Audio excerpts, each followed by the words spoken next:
அன்பு 7ஆம் வகுப்பு மாணவ செல்வங்களே, இதோ உங்களுக்கான தமிழ் 3ஆம் பருவம் இயல் 2 கவிதை பேழை. அறம் என்னும் கதிர். இன்சொல் வேலை நிலனாய் இதழே வித்தாக வன்சொல் களை கட்டு வாய்மை எருவட்டி அன்பு நீர் பாய்ச்சி அறக்கதிர் ஈனவோர் பைங்கூழ் சிறுகாலை செய். இப்பாடலை பாடியவர் முனைப்பாடியார் ஆவார். மீண்டும் ஒரு முறை சொல்வோமா?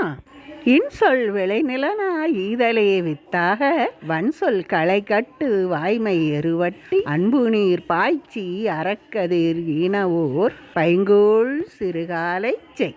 சொல்லும் பொருளும் அறிவோமா? சொல்லும் பொருளும்: வித்து விதை, ஈன பெற பெற்றுக்கொள்ளுதல், நிலன் நிலம், களை வேண்டாத செடி, பைங்கூழ் பசுமையான பயிர், வன்சொல் கடுஞ்சொல்.